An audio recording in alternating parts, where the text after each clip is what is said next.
જય સોમનાથ, જય ગુજરાત. ફરી એક વખત સ્વાગત છે આપનું એસપી એજ્યુકેશન બ્લોગમાં. આ વિડીયોમાં જોશું આપણે પુનઃસ્થાપનાના હિસાબો એટલે કે મૂડી અને મહેસૂલી ખર્ચના વ્યવહારો અંગેનો દાખલો, જે સૌરાષ્ટ્ર યુનિવર્સિટી 2025માં પ્રશ્ન નંબર 4ના ક્રમાંકે પૂછાયેલ છે તેનો ઉકેલ. તો દાખલો ગણતા પહેલા સૌપ્રથમ જોઈશું દાખલાની રકમ. તો દાખલાની રકમ આપણને આ પ્રમાણે આપી છે. એક કારખાનામાં મકાન કે જેની પડતર કિંમત રૂપિયા 6 લાખ હતી તેની પુનઃસ્થાપના રૂપિયા 11 લાખની કિંમતે કરવામાં આવી છે. એટલે કે જૂની કિંમત 6 લાખ છે અને નવી કિંમત 11 લાખ છે. પડતરના ખર્ચમાં માલસામાન, મજૂરી અને અન્ય ખર્ચનું પ્રમાણ 3:2:1 હતું. એટલે કે 6 લાખમાં માલસામાન 3 ભાગ છે, મજૂરીના 2 ભાગ છે અને અન્ય ખર્ચ 1 ભાગ છે. આ ઉપરાંત મૂળ બાંધકામ થયું તેની સરખામણીમાં માલસામાનમાં 30%, મજૂરીમાં 20% અને અન્ય ખર્ચમાં 10%નો વધારો થયો છે. રૂપિયા 30,000નો જૂનો માલસામાન નવા બાંધકામમાં વપરાયો હતો, જેનો ઉપર દર્શાવેલ રૂપિયા 11 લાખમાં સમાવેશ થતો નથી. જૂના માલસામાનનું વેચાણ રૂપિયા 20,000માં કરવામાં આવ્યું હતું અને એક નવું ગેસ્ટ હાઉસ રૂપિયા 3 લાખના ખર્ચે બાંધવામાં આવ્યું હતું. ખર્ચાઓનું વર્ગીકરણ કરી જરૂરી આમનોંધ લખો અને પુનઃસ્થાપના ખાતું તૈયાર કરો. તો વિદ્યાર્થી મિત્રો, જ્યારે આ પ્રકારનો દાખલો હોય ત્યારે આપણે અહીંયા જોઈએ છે કે જૂનો માલસામાન છે એમાં યંત્રની જે નવી કિંમત છે 11 લાખ છે, જેમાં જૂના માલસામાનનો વપરાશ સમાયેલો નથી. જ્યારે આ પ્રકારની માહિતી હોય ત્યારે તમારે સૌપ્રથમ કુલ ખર્ચની ગણતરી કરી લેવાની છે. તો સૌપ્રથમ કરીશું આપણે કુલ ખર્ચની ગણતરી. નોંધ નંબર 1 કરીશું કુલ ખર્ચની ગણતરી. કુલ ખર્ચ એટલે પુનઃસ્થાપનાના કુલ ખર્ચ માટેનું સૂત્ર થશે રોકડ ખર્ચ વત્તા જૂના માલસામાનનો નવા બાંધકામમાં વપરાશ. તો દાખલામાં રોકડ કિંમત રૂપિયા 11 લાખ છે, જ્યારે જૂના માલસામાનનો વપરાશ 30,000નો 11 લાખમાં સમાવેશ થયેલ નથી, માટે આપણે 11 લાખમાં 30,000 ઉમેરી દઈશું. તો મળશે આપણને કુલ ખર્ચ. તો 11 લાખ વત્તા 30,000 બરાબર 11,30,000. ત્યારબાદ આપણે મહેસૂલી ખર્ચની ગણતરી કરવાની છે, એટલે કે નોંધ નંબર 2 કરીશું મહેસૂલી ખર્ચની ગણતરી. નોંધ નંબર 2 મહેસૂલી ખર્ચની ગણતરી. તો મહેસૂલી ખર્ચની ગણતરી કરતી વખતે તમારે પડતર કિંમત તમને રૂપિયા 6 લાખ આપી છે, તો મહેસૂલી ખર્ચનું સૂત્ર મૂકવાનું છે મહેસૂલી ખર્ચ બરાબર જૂના માલસામાનની વર્તમાન કિંમત વત્તા ભાવ વધારો.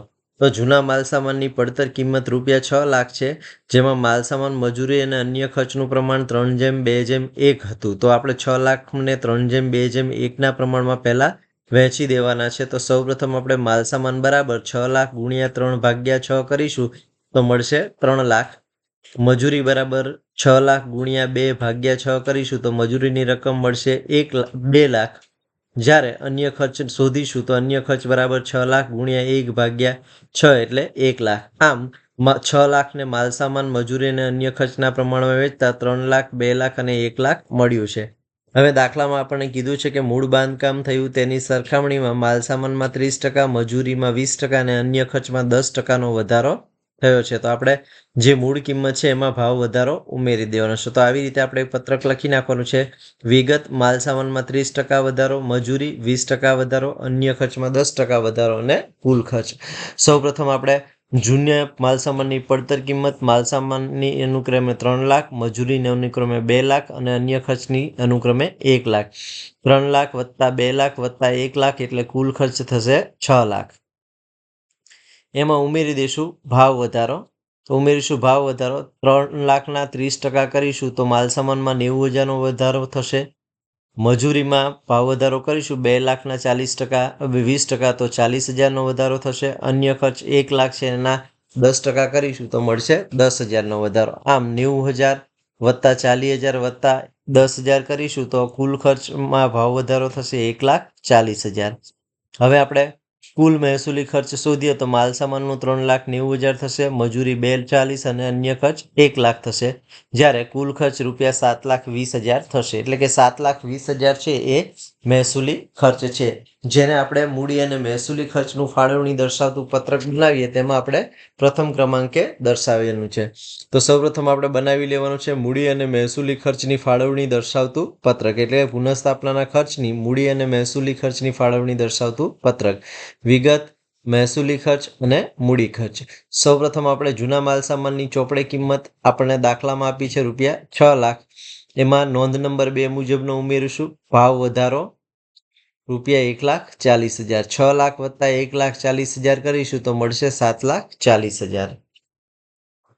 હવે આપણને મહેસૂલી ખર્ચ મળ્યો છે 7,40,000. આપણે મૂડી ખર્ચની ગણતરી કરવાની છે. તો નોંધ નંબર 3 કરીશું મૂડી ખર્ચની ગણતરી. મૂડી ખર્ચ બરાબર કુલ ખર્ચ માઇનસ મહેસૂલી ખર્ચ. તો કુલ ખર્ચ મળ્યો તો આપણને 11,30,000 પહેલી વર્કિંગ નોટમાં, બાદ મહેસૂલી ખર્ચ 7,40,000. 11,30,000 માંથી 7,40,000 બાદ કરીશું તો મૂડી ખર્ચ મળશે આપણને 3,90,000. ત્યારબાદ આપણે રોકડમાં થયેલ મૂડી ખર્ચ શોધવાનો છે. તો રોકડમાં થયેલ મૂડી ખર્ચ શોધીશું. નોંધ નંબર 4 રોકડમાં થયેલ મૂડી ખર્ચ. તો રોકડમાં થયેલ મૂડી ખર્ચ બરાબર મૂડી ખર્ચ માઇનસ જૂના માલ સામાનનો વપરાશ. તો રોકડમાં થયેલ ખર્ચ આવ્યો છે આપણો 3,90,000, જ્યારે જૂના માલ સામાનનો વપરાશ છે 30,000. 390 માંથી 30,000 બાદ કરીશું તો રોકડમાં થયેલ મૂડી ખર્ચ મળશે 3,60,000. આ જે 3,60,000 છે એને આપણે પહેલી આમ નોંધ લખતી વખતે ઉધાર કરવાનો છે મૂડી ખર્ચ ખાતે, એટલે કે મિલકત ખાતે. તો હવે આપણે આમ નોંધ પસાર કરીશું. પહેલા પત્રકમાં દર્શાવી દઈશું 2 નંબરે મૂડી ખર્ચ નોંધ નંબર 3 મુજબ 3,90,000. હવે આપણે આમ નોંધ પસાર કરવાની છે. તો આમ નોંધ પસાર કરીશું. પુનઃસ્થાપના અંગેની હિસાબી આમ નોંધ, તારીખ, વિગત, ખાતા વહીપાના નંબર, ઉધાર અને જમા. તો પહેલી આમ નોંધ થશે પુનઃસ્થાપના ખાતે ઉધાર, એટલે કે મહેસૂલી ખર્ચ છે એ 7,40,000 છે નોંધ 2 મુજબનો. તો 7,40,000 ઉધાર. મિલકત ખાતે ઉધાર 3,60,000, એટલે કે રોકડમાં થયેલ મૂડી ખર્ચ તે રોકડ બેંક ખાતે જમા 11 લાખ. તો જે કુલ રકમથી આપણે જમા કરવાનું છે રોકડમાં થયેલ ખર્ચ 11 લાખ છે. તો પુનઃસ્થાપના ખાતે જે શબ્દ છે ત્યાં મહેસૂલી ખર્ચની રકમ ધ્યાનમાં લેવાની છે. મિલકત ખાતે શબ્દ છે ત્યાં આપણે રોકડમાં થયેલ મૂડી ખર્ચ ધ્યાનમાં લેવાનું છે, અને કુલ રોકડ ખર્ચ થયો છે આપણો 11 લાખ. હવે આપણે દાખલામાં જોઈશું રકમમાં, તો કે ₹30,000નો જૂનો માલ સામાન નવા બાંધકામમાં વપરાયો હતો અને જૂના માલ સામાનનું વેચાણ ₹20,000માં કરવામાં આવ્યું હતું. તો જૂના માલ સામાનનું નવા બાંધકામમાં વપરાશ અને જૂના માલ સામાનનું વેચાણ એ મહેસૂલી ઉપજ હોવાથી આપણે પત્રકમાં 3 નંબરે કરવાનું છે મહેસૂલી ખર્ચમાંથી મહેસૂલી આવક બાદ, જેમાં આપણે જૂના માલ સામાનનો વપરાશ ₹30,000 અને જૂના માલ સામાનનું વેચાણ ₹20,000, એટલે કે કુલ 50,000ની રકમ મહેસૂલી ખર્ચમાંથી બાદ કરીશું.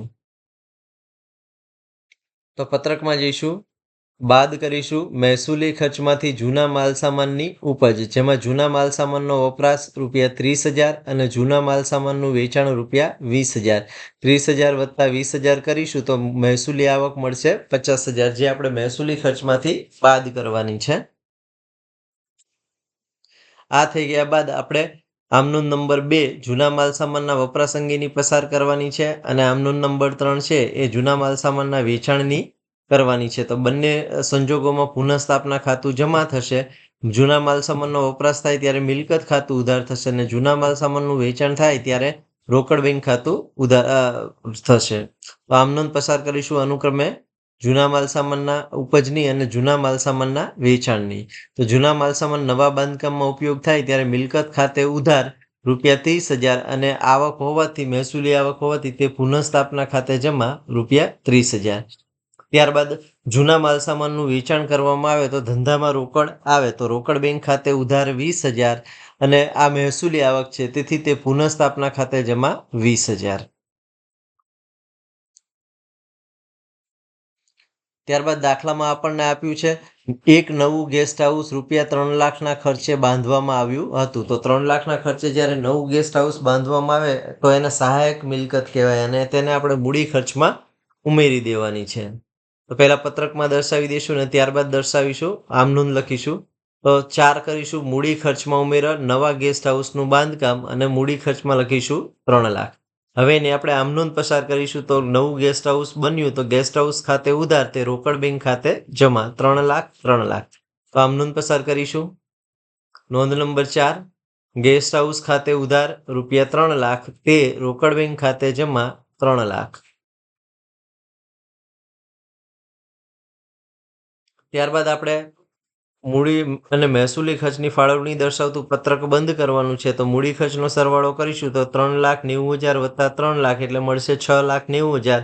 મહેસૂલી ખર્ચનો સરવાળો કરીશું તો 7,40,000 માઇનસ 50,000 કરીશું તો મળશે 6,90,000. આ જે 6,90,000 છે એ મહેસૂલી ખર્ચ છે અને મહેસૂલી ખર્ચને આપણે પુનઃસ્થાપના ખાતે લઈ જવાનો છે અને આમ નોંધ પસાર કરવાની છે. તો આપણે આમ નોંધ નંબર 5 પસાર કરીશું. મહેસૂલી ખર્ચ પુનઃસ્થાપના ખાતે લઈ જવામાં આવે ત્યારે મહેસૂલી ખર્ચ ખાતે ઉધાર ₹6,90,000 તે પુનઃરચના કે પુનઃસ્થાપના ખાતે જમા ₹6,90,000. હવે આપણે આમ નોંધની રકમનો સરવાળો કરીશું તો 11 લાખ વત્તા 30,000 વત્તા 20,000 વત્તા 3 લાખ વત્તા 6,90,000 કરીશું તો મળશે આપણને 21,40,000 અને 21,40,000.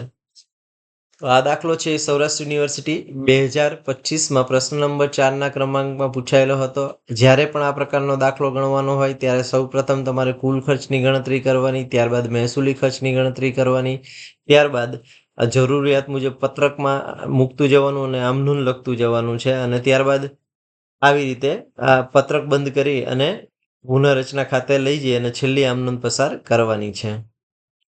જો વિડીયો ગમ્યો હોય તો વિડીયોને લાઇક કરો, લિંકને મિત્રો સાથે શેર કરો. ચેનલમાં નવા છો અને ચેનલ હજુ સુધી સબસ્ક્રાઇબ નથી કરી તો ચેનલ સબસ્ક્રાઇબ કરો. જય સોમનાથ, જય ગુજરાત. Thank you.